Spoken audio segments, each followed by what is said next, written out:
Good morning, Panthers. Today we're just going to do an overview video of what history is and some of the basic skills that you're going to need for this class um, throughout the semester. And it's very, very important. These skills are very, very important because we're going to use them all throughout the semester. So I'm going to have this posted. I'm going to leave this posted so you can go back and refer to it at any time. Um, so let's get going. So, question is this history, what I'm about to show you? Hmm, looks a lot like science. Hmm, what say you? Yay or nay, is this history? The right answer is yes, it is history. Huh, I could have sworn it was science. Is this history?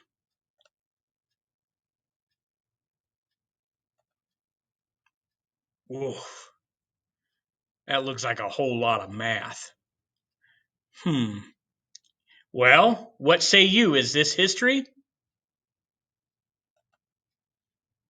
Yes, it is history. Who knew?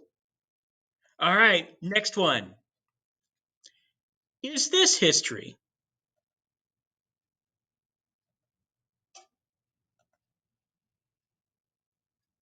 Hmm. Well, what do you think? If you said it was, you're right. All right, let's check this one out.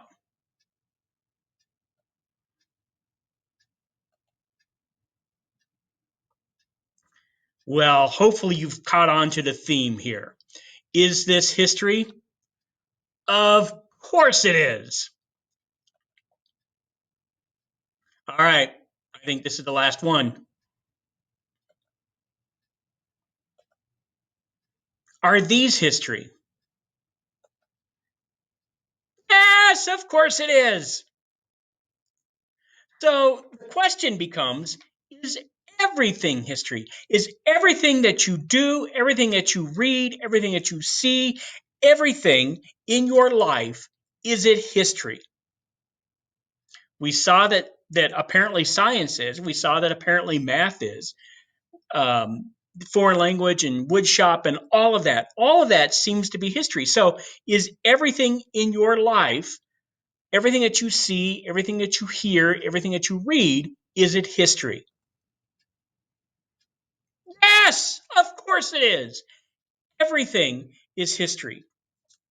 Everything that you learn throughout the course of your day at school or while you're at home in this case, everything is history because it's all knowledge and all thinking and all of this stuff that has been done in the past. And you're just learning about it. You're reading about it. And you're going to learn how to apply what people have done in the past, what people have found out in the past, and how to apply it to things in the future. So, everything that you do throughout the course of your day in school, everything that you read throughout the course of your day in your daily life is all history. If you're cooking something, you're doing something, you're creating something that somebody in the past has figured out how to make. It's all history. Everything is history. So, one of the most frequent questions that I get asked a lot is, why do we got to learn history? Why do we got to learn this stuff? This stuff is so boring. Well, here's why you got to learn history.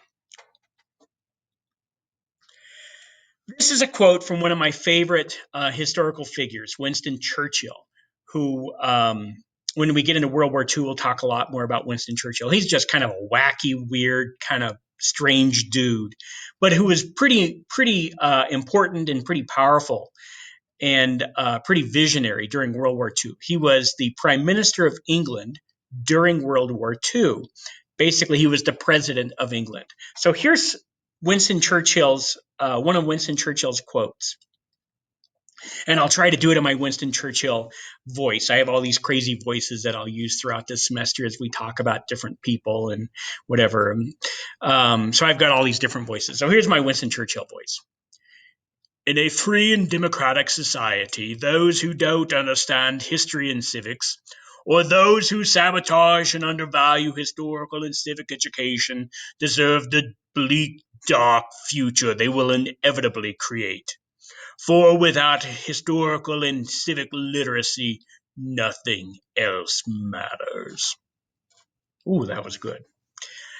So basically, history and an understanding and an appreciation of history is what makes us a civilized society. And whatever society that is, it's all based upon their historical past.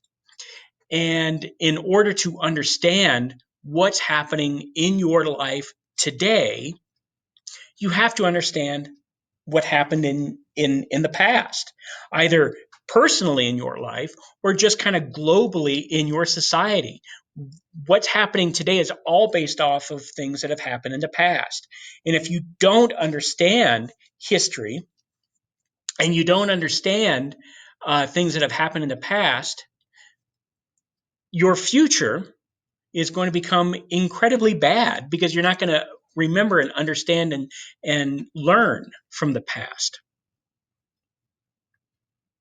So, why do you have to learn history? To avoid mistakes of the past, what I just told you. Like that. That was a pretty horrific mistake, right?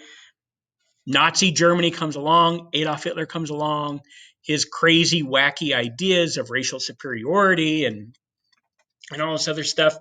And he changed science. He was allowed to change science. He literally changed the laws of science to fit his view of how society should be.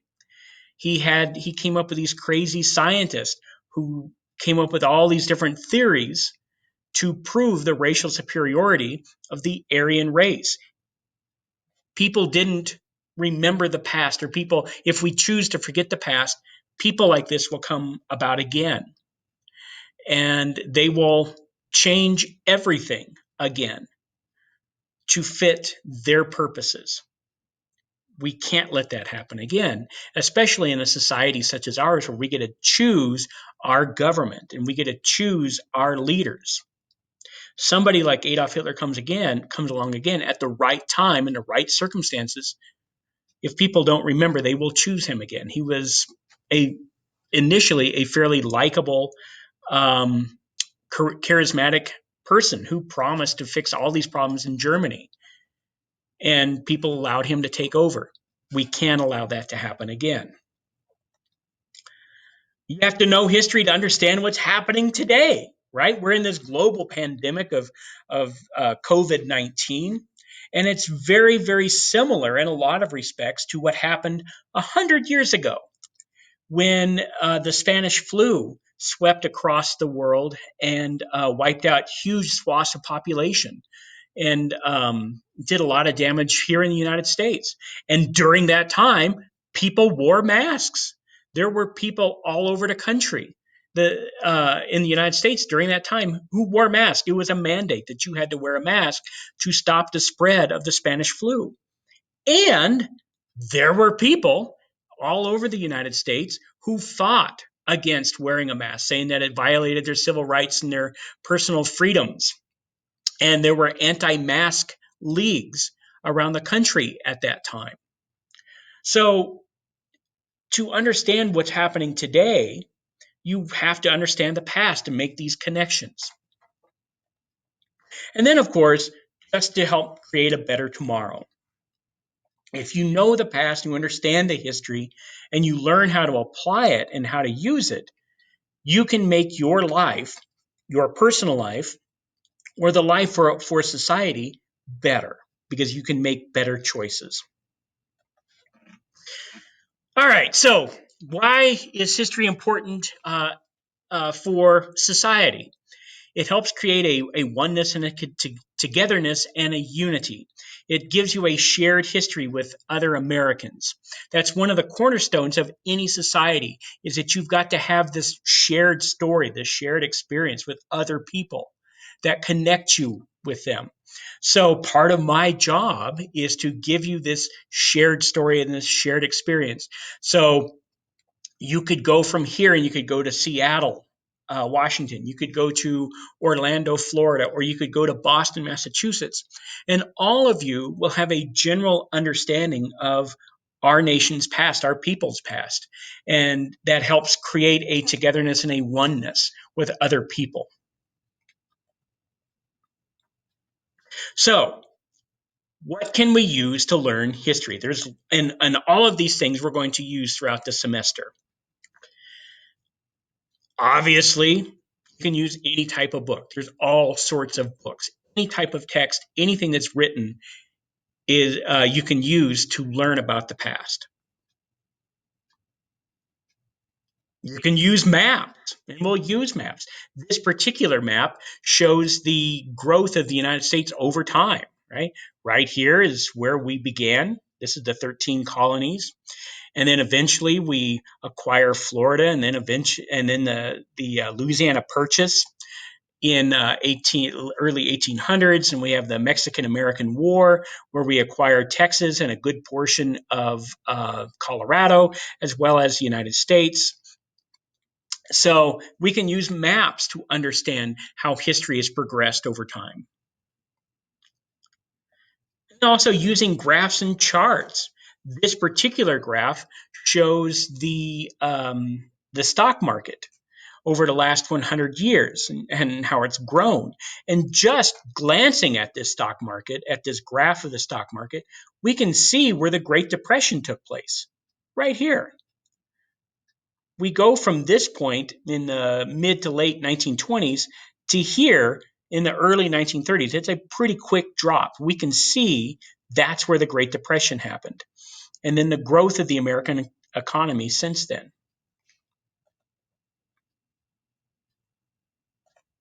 We can use pictures and film to figure things out. This is a picture actually of downtown Denver. This is 16th Street around 1900. And we can see what downtown Denver to what now 16th Street Mall, what it used to look like. By the way, here's one of my favorite stories. These are trolley cars. These trolley cars here actually came all the way from Golden and went through Old Town Arvada, where the current tracks are. They're in Old Town Arvada by the flour mill. And then this trolley car went on into Denver. So this trolley car originally came from Golden and would started its journey in Golden. This scoop here, great story. So sometimes people would get on the tracks and they weren't paying attention. And, getting hit by a trolley car is not all that cool because, legs get ripped off and, people die. And so that's not real cool. So they began putting these scoops on the front of it to scoop people up and push them along. They'd fall into this little basket here and they would get pushed along with the trolley car instead of getting drug underneath the trolley car. Huh. Who knew? You can also use artifacts, things that people used in the past. Tools or coins, money. And money is always fascinating because you can always look on money and you can tell who were some important people to the society because they always put important people on money. Think of American money. We have George Washington. We have Abraham Lincoln. We have Franklin Roosevelt. All of these famous people on our money. Alexander Hamilton. All of these famous people who are important to American society we have on our money. So types of documents. These are types of anything that we use. And a document doesn't necessarily have to be a book or something that's written. It can be a photograph. It can be artifacts. Okay. Anything like that is considered a document. So documents, types of documents, primary sources. Okay? The primary sources are things that were created by people who actually saw or experienced these things take place. So could be a photograph. To take the photograph, obviously you have to be there at that moment. A photograph is a capture forever and ever and ever. A split millisecond of time is forever caught on film. And so here we see a photograph that was taken actually inside of a factory, late 1800s. And you can see there's a little girl working in the factory there. So this one split millisecond of time in history is forever captured there. This is a primary source. It was taken at that moment. An autobiography, a book written by somebody about their life, right? So they're writing, they experienced these things that they're writing about. They experienced them firsthand. They were there, they saw them. That's a primary source. And newspapers can also be primary sources because very often the stories in there are written by people who saw things to take place. They were there, they saw it, they took a picture, they wrote a story about it. So newspapers could be primary sources. So that's one type of document that we'll use in here. Another type of document are secondary sources. And these are things that are created by people after events have taken place, right? They're writing about it, about events that have happened in the past.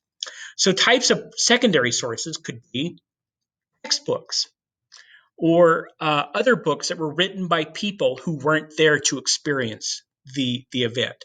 Textbooks are a secondary source. They're written by people who were not there, and they're writing about these events in the past. Paintings oftentimes are secondary sources. They're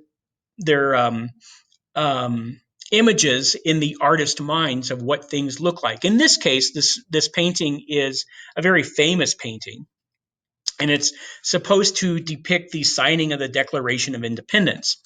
And the way the photograph shows up here, it's kind of scrunched up, but this is Thomas Jefferson, and then there's John Adams there, and all of these people in the painting here were at the signing of the Declaration of Independence. This is not probably what it looked like, but in the artist mind, this is what it looked like. So this would be a secondary source. Then newspapers also are secondary sources. If the reporter is writing about an event that they didn't see happen, but they're writing about the event. So let's say a couple of weeks ago, there was a huge blast in Beirut, Lebanon. It was almost like a nuclear bomb that went off. Reporters around the world wrote about that blast. Now, they weren't there, they didn't see it, they didn't experience it, but they wrote about it. That's a secondary source. They're writing about this blast based on information that they've received from other people. So newspapers in that instance could be a secondary source as well. All right, very, very, very super duper important that you know this. Okay, this is the very first thing that you do anytime that you get any type of document. Any document that we deal with in here, I'm almost always going to ask you to source it. Sourcing is super duper duper duper duper important. Sourcing helps you out a lot in trying to figure out what this document is about. Okay, so this is the very first thing you do. Here's how you do it. Okay. What is the title? What's this document called? Usually there's some sort of title on a document. What is that title? Very often that title will give you some clue as to what you're about to read, what that document is about. Okay. The author, who wrote this, who created this. The date. Usually on documents, there is some sort of date that tell you when that document was created. That's important. It's really important to know the date. That can help you also pull out a lot of information in there. The audience. Who is this created for, right? And that's really important because your language will change based upon who your audience is. You do it all the time. When you're hanging out with your friends and you're talking with them on the Xbox, or you're talking to them um, in person or in class or whatever, when you're just hanging out with your friends, the language that you use and the things that you talk about probably is very different than the language that you use and the things that you talk about with your parents or your grandparents. Okay. So the audience is very important. When I'm teaching other teachers how to teach history, the language that I use with other teachers is very different than the language that I use with you. And I talk about very different things than I talk about when I'm teaching students. Okay? So the audience is very important. Okay? All of this helps give us context, and context is really, really, really important.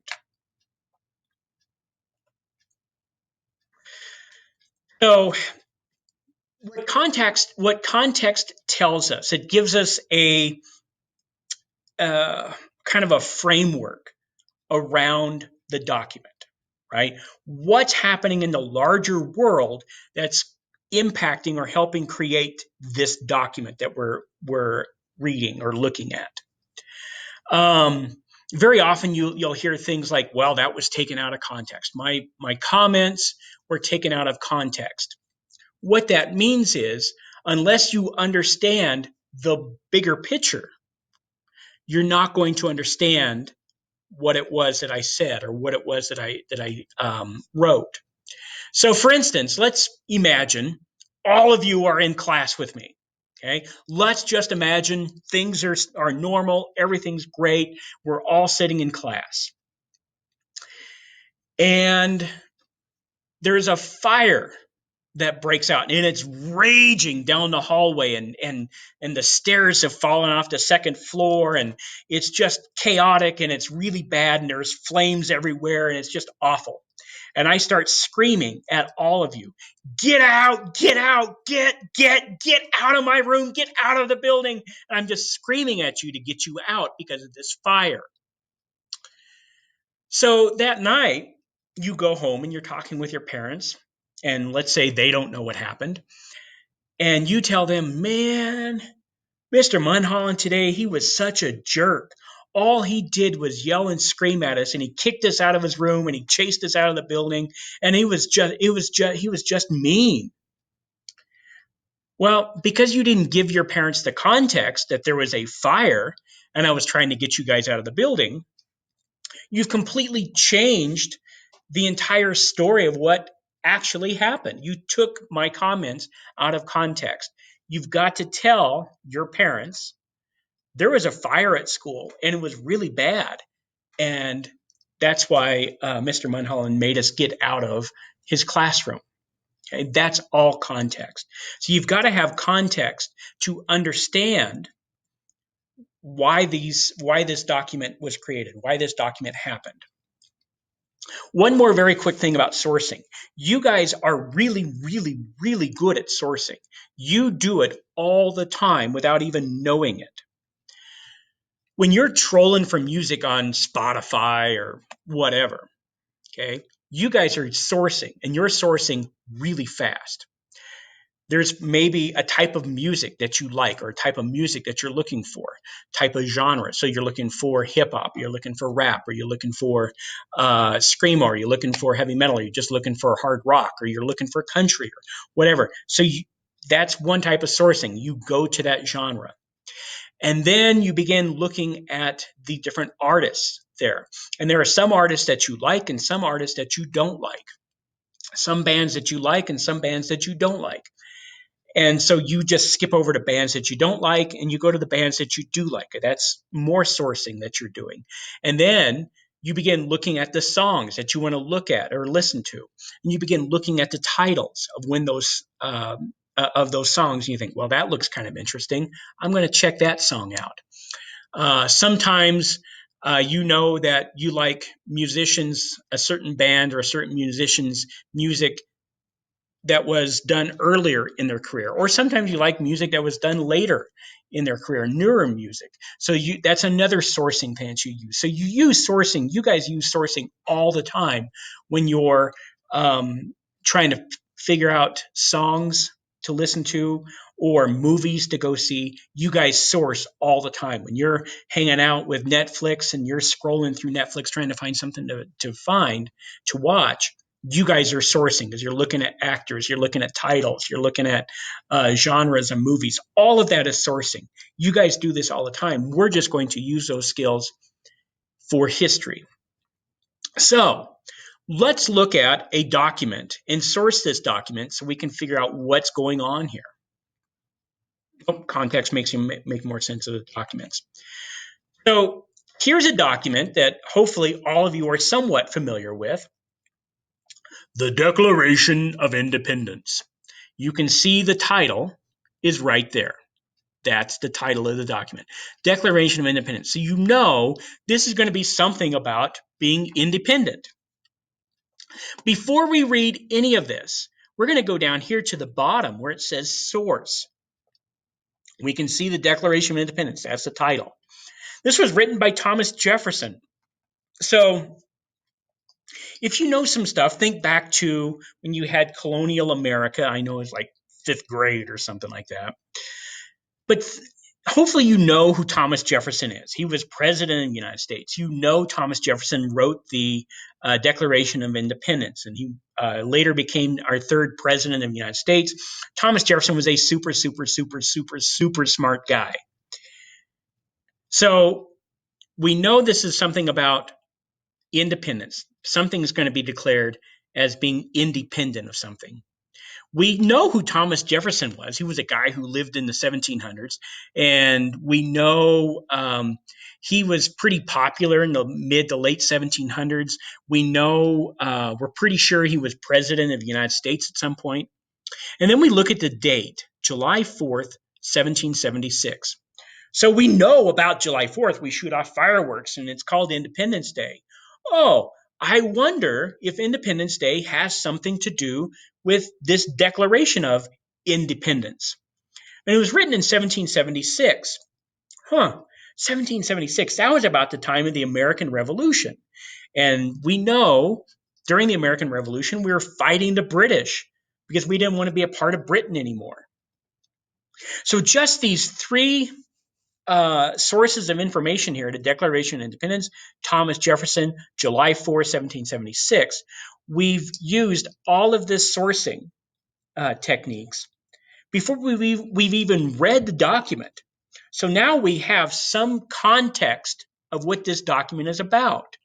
The context of this document is this was written during the American Revolution when we were fighting against the British. And it was written by somebody who eventually becomes president of the United States, and it's something about independence. Now we have all of this knowledge, all this contextual knowledge before we even read the document. So now the document is going to make more sense to us.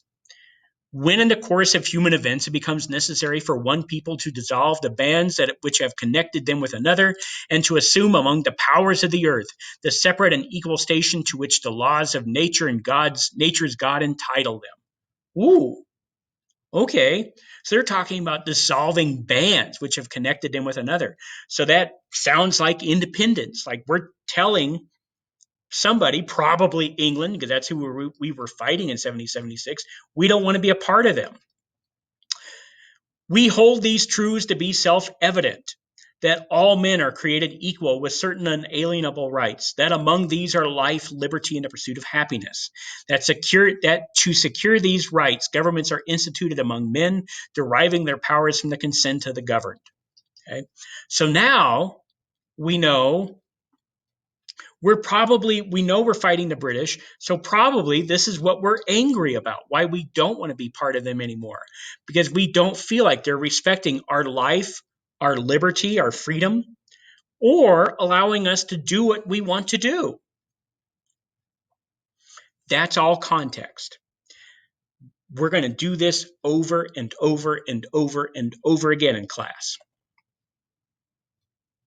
More context. We can use photographs, right? This is a primary source. This is a one split millisecond of time in history forever captured on film.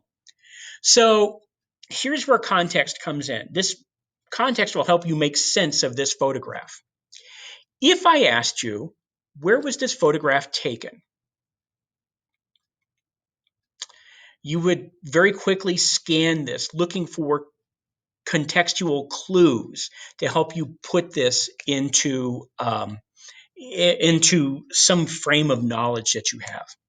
And you might see on the side of one of the buildings, off on the left-hand side, it says the Rocky Mountain something or other. So that would tell you, that's a contextual clue that would tell you this is somewhere in the Rocky Mountains. But there's an even larger contextual clue in here that will tell you exactly where this was taken. Right here. That's a water tower. And then we see these railroad tracks. And these things together will tell you this is Old Town Arvada. We know there's a water tower in Old Town Arvada. We know that water tower is right by the railroad tracks. And then we begin to look at the buildings here. And we begin to recognize these buildings, right? Here's where Scrumptious is. Here's where the coffee shop is, right? Here's the bank. This is the flour mill, right? All of these contextual clues. So, and then we can look and there's a car there, but there's a horse and buggy here, and this is all dirt road. And we can look at the car and look at, it's pretty old. So we can look at all of these clues. The water tower tells us this is Old Town. The buildings also tell us this is Old Town. This is a dirt road here.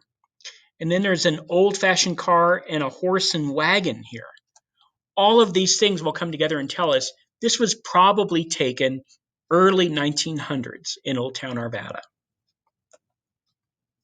Go back to this photograph of downtown Denver, and we can use some contextual clues to kind of figure out when this photograph was taken. Again, there's a horse and wagon there. There's these old-time cars, and then there's trolley cars here. We can look at how people are dressed. All the men that we can see all seem to be in overcoats and suit coats. There's not anybody out here in t-shirts and jeans or shorts. So that tells us this is not all of these things tell us this is not a very recent photograph. Again, based on the horse and wagons here and another horse and the trolley cars and the old-fashioned cars, and then the way people are dressed, we can assume probably this photograph was taken in the early 1900s. All of those are contextual clues that we would just automatically do to figure out, make some sense of this photograph. All right, so problems with sources. There's bias. Everything you read, everything you see has some sort of bias. And you have to be careful with that. And we'll work more with bias and how to recognize bias as we go throughout the semester, because there's people will write things that are obviously biased in an attempt to influence the way you think or the way you see things. So that's a problem with sources. Okay. Secondary sources in particular, they weren't there.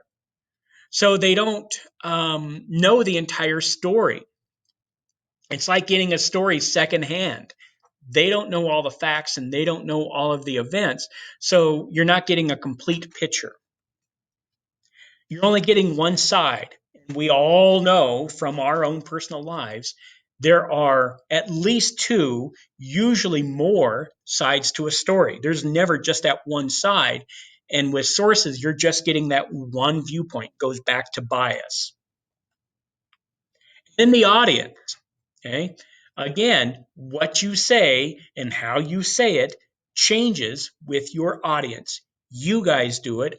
I do it. Your parents do it. Your grandparents do it. Your friends do it.